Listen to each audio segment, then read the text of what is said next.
Brett Kavanaugh, Mark Judge, a boy named PJ, and one other boy whose name I cannot recall.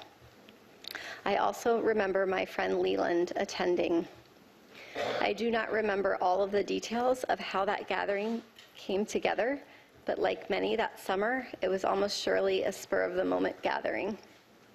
I truly wish I could be more helpful with more detailed answers to all of the questions that have and will be asked about how I got to the party and where it took place and so forth. I don't have all the answers, and I don't remember as much as I would like to. But the details about that night that bring me here today are the ones I will never forget. They have been seared into my memory and have haunted me episodically as an adult. When I got to the small gathering, people were drinking beer in a small living room, family room type area on the first floor of the house. I drank one beer. Brett and Mark were visibly drunk. Early in the evening, I went up a very narrow set of stairs leading from the living room to a second floor to use the restroom. When I got to the top of the stairs, I was pushed from behind into a bedroom across from the bathroom. I couldn't see who pushed me. Brett and Mark came into the bedroom and locked the door behind them. There was music playing in the bedroom. It was turned up louder by either Brett or Mark once we were in the room. I was pushed onto the bed, and Brett got on top of me. He began running his hands over my body and grinding into me. I yelled, hoping that someone downstairs might hear me, and I tried to get away from him, but his weight was heavy. Brett groped me and tried to take off my clothes.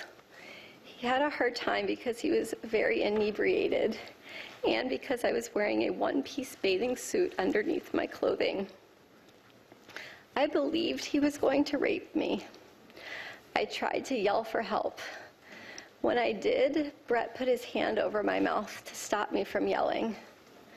This is what terrified me the most and has had the most lasting impact on my life. It was hard for me to breathe, and I thought that Brett was accidentally going to kill me. Both Brett and Mark were drunkenly laughing during the attack. They seemed to be having a very good time. Mark seemed ambivalent, at times urging Brett on, and at times telling him to stop. A couple of times I made eye contact with Mark and thought he might try to help me, but he did not. During this assault, Mark came over and jumped on the bed twice while Brett was on top of me. And the last time that he did this, we toppled over and Brett was no longer on top of me. I was able to get up and run out of the room. Directly across from the bedroom was a small bathroom. I ran inside the bathroom and locked the door.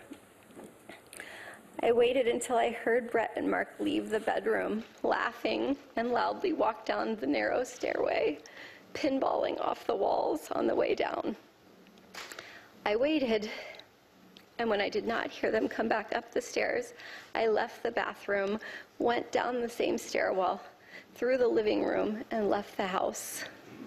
I remember being on the street and feeling an enormous sense of relief that I had escaped that house and that Brett and Mark were not coming outside after me.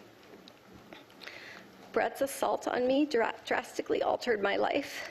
For a very long time, I was too afraid and ashamed to tell anyone these details.